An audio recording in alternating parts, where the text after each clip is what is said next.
सहनाववतु सहनौ भुनक्तु सह वीर्यं करवावहै तेजस्विनावधीतमस्तु मा विद्विषावहै। ओम शांति शांति शांति।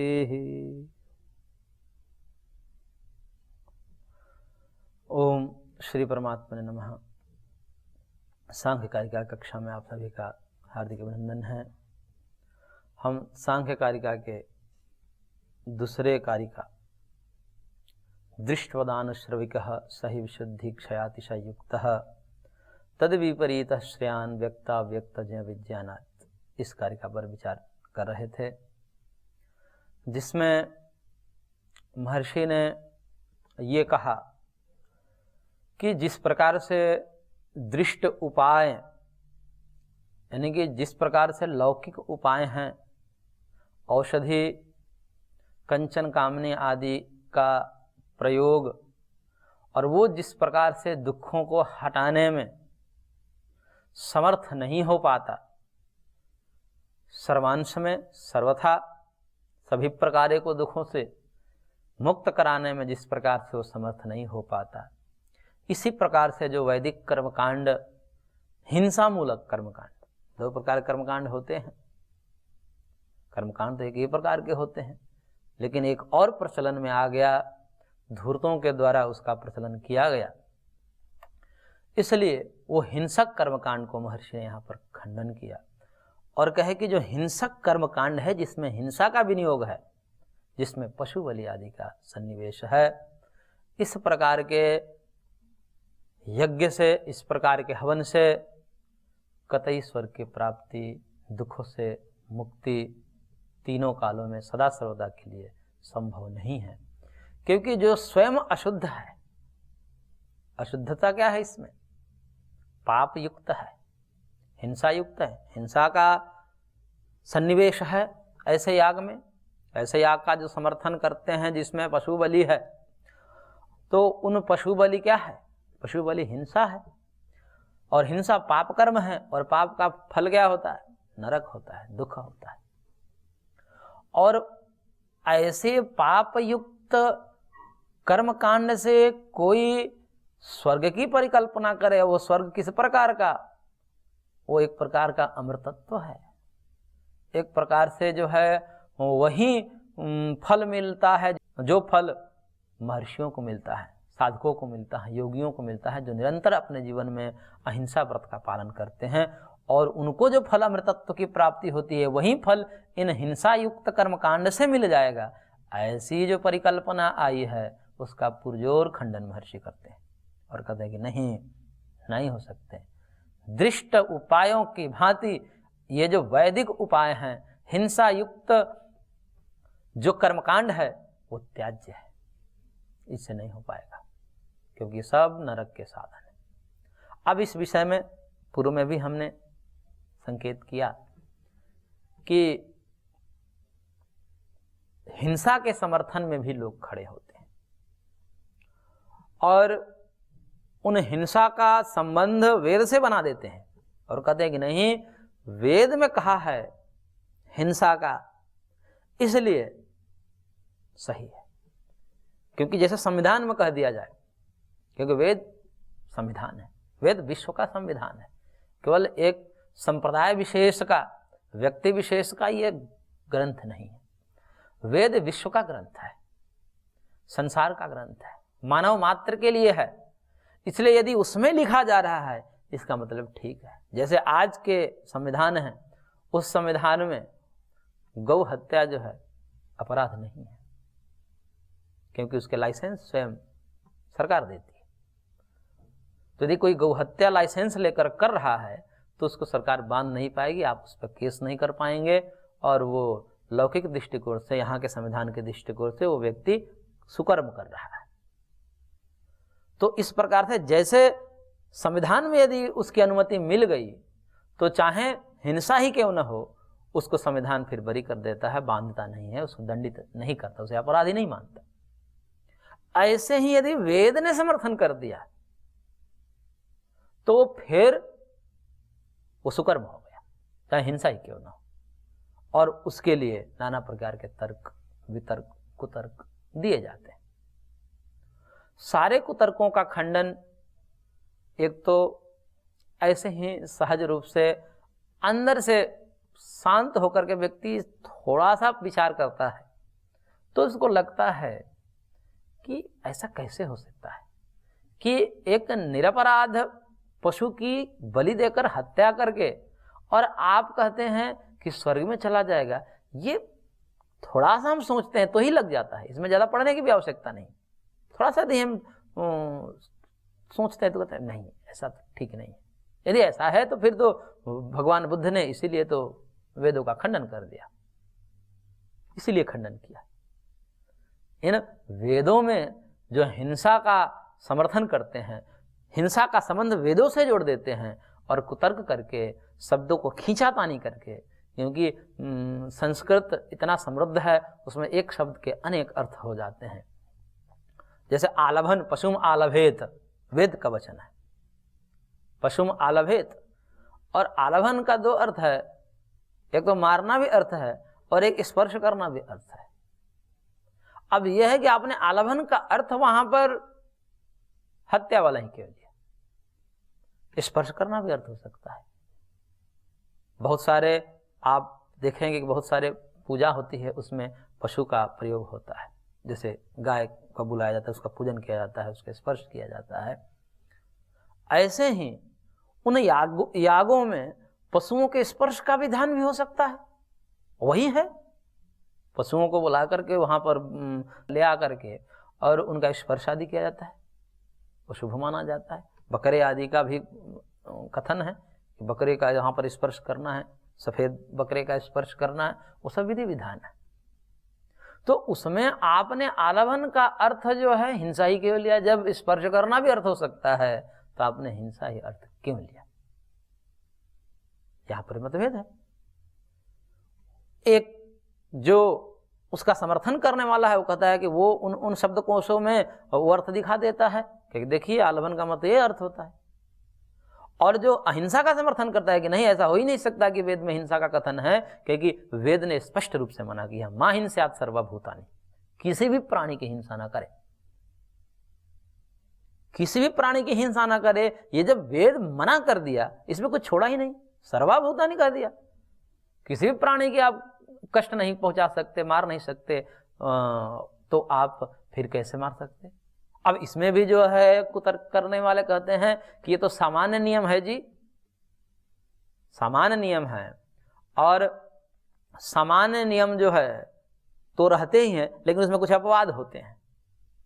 जैसे कुछ सामान्य सूत्र होते हैं, अष्टाध्यायी आदि में पढ़ते हैं, तो सामान्य एक नियम लागू होता है, बीच में एक अपवाद सूत्र आता है, उसको हटा करके काम कर देता है। यानी कि समान रूप से तो ये होगा कि मां हिंस्यात् सर्वभूतानि, ये तो लगेगा ही, सारे जगह पर आपको हिंसा का ही पालन करना है, परंतु वेद में इतने जगह हिंसा है, ऐसा करके सामान्यात् विशेषो बलीयत्वात्, ऐसा एक न्याय दे देते हैं कि सामान्य से विशेष बलवान होता है।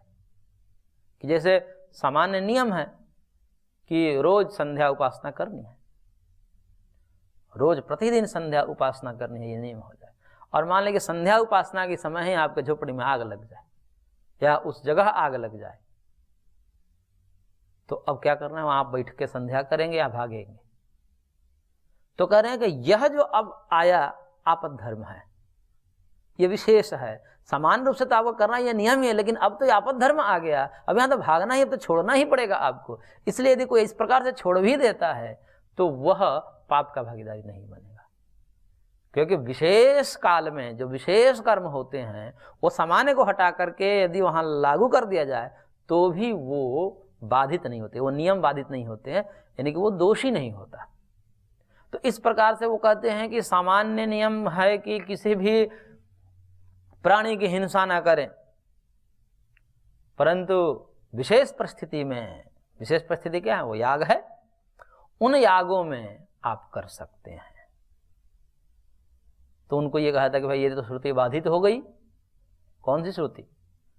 मां हिंस्यात् सर्वभूतानि, ये श्रुति तो बाधित हो गई, ये तो खंडित हो गई। ये कह रही है कि किसी भी प्राणी की हिंसा नहीं करें, आपने हिंसा कर दिया। तो वो यहाँ पर एक न्याय कुतर्क के माध्यम से प्रस्तुत करते हैं कि सामान्यात विशेषो बलीयत्वाद, कि सामान्य से विशेष बलवान होता है, इसलिए ये अपवाद है। अब अपवाद कह दिए। अब ऐसा कहने से मानने वाले मान भी लेते हैं, क्योंकि गुरु जी बोल रहे हैं तो ठीक ही बोल रहे होंगे। बाबा वाक्यम प्रमाण, बाबा जी बोल रहे हैं तो ठीक ही बोल रहे हैं। इसका वर्णन, इसका निषेध जो है महाभारत में भी आता है।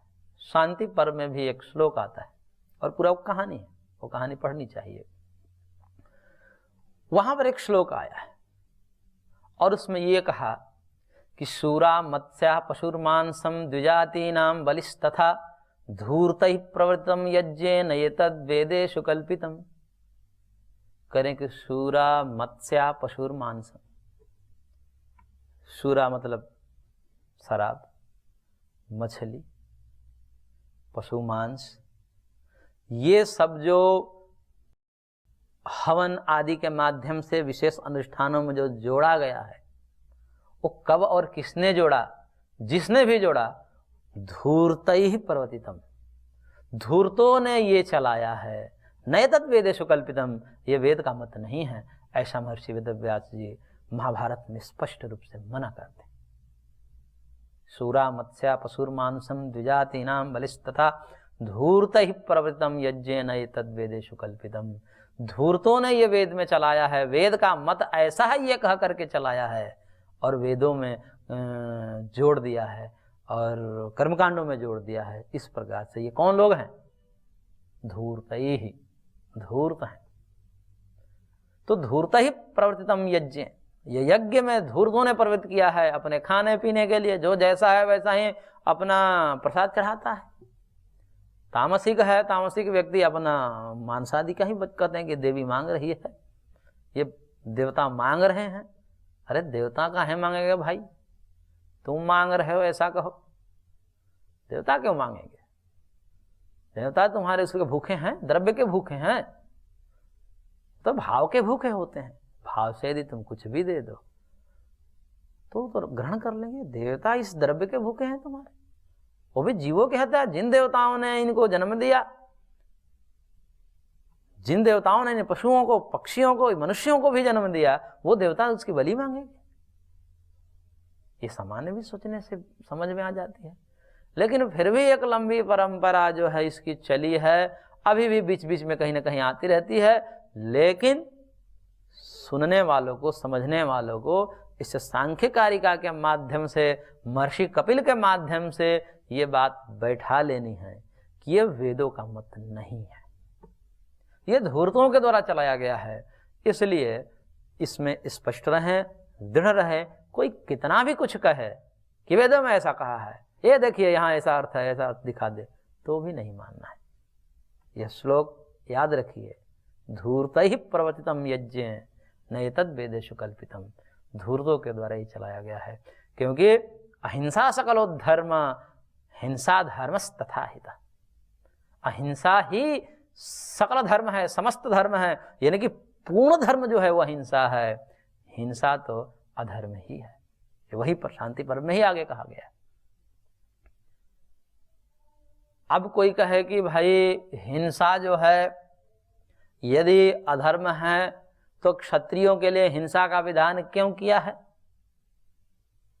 भगवान स्वयं अर्जुन से हिंसा के लिए उद्यत करते हैं, उसको उकसाते हैं, और कई तो इसी से परेशान रहते हैं कि देखो हिंसा कराने के लिए ग्रंथ गीता, गीता जिसको कहते हैं वो तो हिंसा कराती है, इसलिए त्याज्य है। तो ये क्या है? इसमें भी स्पष्ट रूप से आपको समझ लेना चाहिए कि भगवान ने कभी भी हिंसा का समर्थन नहीं किया। हिंसा का उनको समर्थन करना होता तो जिस दिन वो कहा दुर्योधन ने कि मैं नहीं दूंगा, उसी दिन वो अर्जुन आदि का साथ देकर के युद्ध के लिए खड़ा कर सकते थे। लेकिन फिर भी शांति दूत बन करके भगवान कई बार प्रयास किए, ये युद्ध ना हो, युद्ध टल जाए, क्योंकि युद्ध समाधान नहीं है। किसी भी समस्या का समाधान युद्ध नहीं है। इसलिए आप चाहे भगवान राम को देखिए अथवा भगवान श्री कृष्ण को देखिए, वो शांति दूत बनकर जाते हैं, भेजते हैं कि न होवे, क्योंकि मां हिंस्यात् सर्वभूतानि, ये वेद का वचन है और ये वेद स्वरूप है स्वयं भगवान श्री कृष्ण और राम। ये तो साक्षात धर्म है, रामो विग्रहवान धर्म। तो धर्म के साक्षात मूर्ति हैं, वो कैसे अधर्म कर सकते हैं? इसलिए बार बार उसको हटाने के लिए कि वो धर्म ना आ पाए, चाहे कोई किसी भी परिस्थिति में ना आ पाए, उसकी टालने के भरसक प्रयास करते हैं। लेकिन जब नहीं हो पाता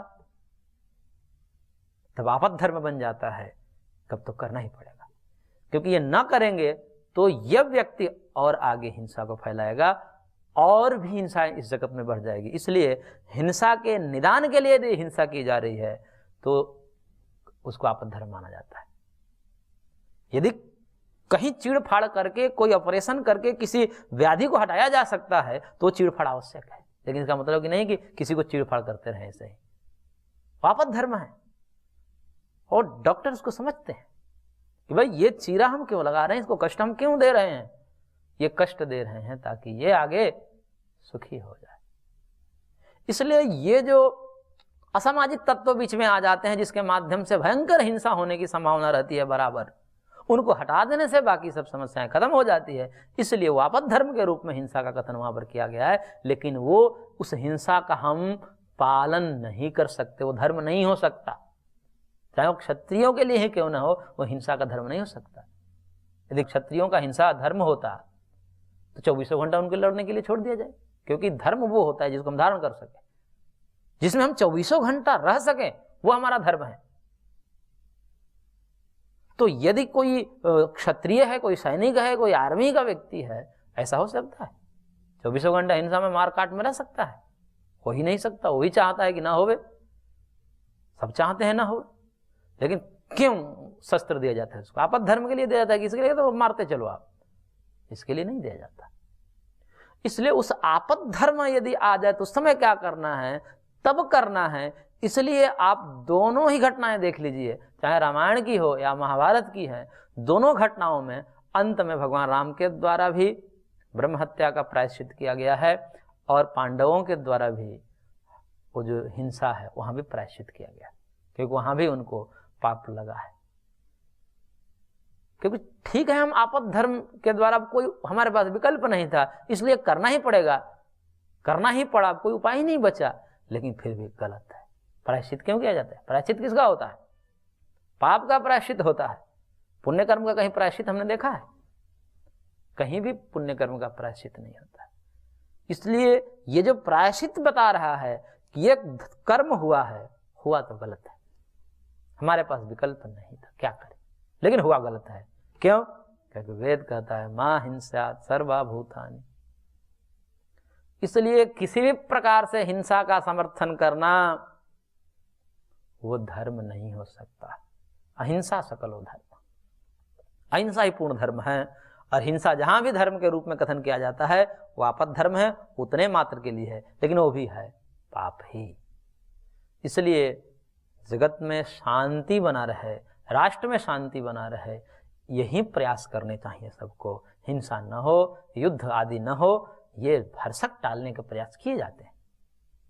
कोई कितना भी बलवान हो, कोई कितना भी समृद्ध हो, कोई कितना भी शक्तिशाली राष्ट्र क्यों न हो, हिंसा को रोकना चाहता है, टालना चाहता है। क्यों? क्योंकि उसको ही पता है कि ऐसा करके हम जी नहीं पाएंगे। कोई व्यक्ति हिंसा में 24 घंटा जी कर दिखाए, नहीं जी सकता है। इसलिए हिंसा कभी भी धर्म नहीं हो सकता। तो इस प्रकार से एन केन प्रकारेण अर्थ का अनर्थ करके कोई हिंसा को वेद में सिद्ध कर दे, मंत्र के माध्यम से हिंसा का अर्थ निकाल ले, ये कदापि स्वीकार नहीं है। महर्षि स्पष्ट रूप से मना करते हैं कि अविशुद्ध है, अशुद्ध है, पाप का सन्निवेश है। और जो पाप का सन्निवेश है वो कैसे दे सकता है? अब कई लोग कहते हैं कि नहीं जी, उसमें थोड़ा पाप लगता है, तो चलो पाप लगता है तो उसको हम प्रायश्चित करवा देते हैं। यानी कि पशु बलि दिए, अब पशु बलि से पाप लगा, और पाप लगा तो फिर क्या किया कि इस पाप को जो हटाने के लिए फिर प्रायश्चित कर दिया, करेगी प्रायश्चित कर लिया तो पाप हट गया। अब जो बाकी जो कर्म सुकर्म हो गया वो सुकर्म आपको स्वर्ग दिला देगा। ऐसी परिकल्पना करते हैं। इस परिकल्पना का भी महाभारत में जहां से हमने श्लोक दिया वहीं एक कहानी आती है, उसको पढ़ना चाहिए। वहां पर भी एक बहुत ही तपस्वी व्यक्ति रहते हैं और वो स्वर्ग की कामना करते हैं, यज्ञ के माध्यम से स्वर्ग की कामना करते हैं। तो अब यज्ञ के माध्यम से स्वर्ग की कामना करते हैं, वहां पर विधि विधान के दृष्टिकोण से जो प्रचलित उस समय होंगी, क्योंकि ये काफी पुरानी लगती है, क्योंकि जब महर्षि कपिल अपने शास्त्र में वर्णन करते हैं इससे पता चलता है कि ये बहुत पुरानी मान्यताएं हैं, हिंसा वाली बहुत पुरानी मान्यता है, लेकिन है गलत, अवैदिक है। कोई इसको वेद से नहीं जोड़ना चाहिए, क्योंकि जैसे दिन होता है वैसे रात भी होती है, जैसे सुख होता है वैसे दुख भी होता है, ये साथ साथ चलते हैं, पलते बढ़ते रहते हैं। इसलिए इनकी प्राचीनता है, लेकिन प्राचीन होते हुए भी ये वैदिक नहीं है, ये समझना चाहिए। पुराने तो हैं, क्योंकि जब से दिन होता है तो रात भी पीछे से लगी ही रहती है। इसी प्रकार से वैदिक जो शुद्ध मत है, जिस पर व्यक्ति आचरण करके अपने लौकिक और पारलौकिक कल्याण को प्राप्त करता है, उसके विपरीत असुरों के तरफ से उन वेदों का अनर्थ भी होता है, साथ साथ में होता है। लेकिन महर्षि सचेत होकर के बारंबार ग्रंथ के माध्यम से अपने शिष्य को सचेत करते रहते हैं कि इस प्रकार से मत सोचना, कालांतर में कोई व्यक्ति आके आपको घुसा दे वेद के नाम पर। इसलिए ये दर्शन शास्त्र आदि पढ़ने आवश्यक हो जाते हैं कि इसमें स्पष्ट मना कर देते हैं, ताकि एक आपको माइंडसेट बन जाता है कि इस माइंडसेट से पढ़िए। इसलिए सीधा सीधा वेद को पढ़ना तो मना किया है शास्त्र में, क्योंकि वेद के अंग और उपांग का अध्ययन किए बिना वेद को पढ़ेंगे तो यही अर्थ का अनर्थ निकालेंगे। तो सांगोपांग वेद अध्ययन करे। यदि आपको सांगोपांग वेद अध्ययन नहीं है तो दर्शन आदि ही, गीता आदि पढ़कर अपना काम चला लीजिए। वेद को जबरदस्ती बिगाड़ने की कोई व्यवस्था है क्या? कौन सी व्यवस्था है? कौन सी ऐसी आपत धर्म आ गया कि भाई आपको वेद तो पढ़ना है लेकिन ये सब ग्रंथ पढ़े बिना पढ़ना है और अर्थ का अनर्थ करना है? तो इस प्रकार से ये मत काफी प्राचीन लगते हैं, लेकिन प्राचीन होते हुए भी जैसे अविद्या अनादि होती है, अनादि अविवेको अन्यथा दोष द्वय प्रसक्ते है, ऐसा महर्षि कपिल कहते हैं सांख्य शास्त्र में कि ये जिस प्रकार से कुछ चीजें अनादि होती हैं, वैसे अविद्या भी, दोष भी अनादि होते हैं। लेकिन अनादि होते हुए भी इसको खंडन करने के लिए तत्पर रहना चाहिए, इनको हटाने के लिए तत्पर साधक रहता ही है। इसलिए चाहे मत कोई भी कितना पुराना क्यों ना हो, यदि वो असत्य है तो उसके दमन के लिए तैयार रहना चाहिए, बौद्धिक रूप से अथवा शारीरिक रूप से, किसी भी रूप से उसका दमन ही होना चाहिए। उसको सत्य ठहराने के लिए, उसको जायज ठहराने के लिए उद्यत नहीं होना चाहिए। तो इसलिए यह जो हिंसा की बात है वो महर्षि पुरजोर इसका खंडन करते हैं और कहते हैं कि नहीं, हिंसा कतई स्वीकार नहीं है, इसको वेद से जोड़ने की आवश्यकता नहीं है, यह वैदिक है, ये पाप कर्म है, यह आपको नरक में ले जाएंगे, दुख में ले जाएंगे, स्वर्ग तो कभी दिला ही नहीं सकते। इसलिए यह त्याज्य है, दृष्ट के समान अनुश्रविक यानी कि हिंसा युक्त जो कर्मकांड है वह त्याज्य है। तो इस प्रकार से आज की कक्षा को हम यहीं पर विराम देते हैं, शेष अगले अंक में।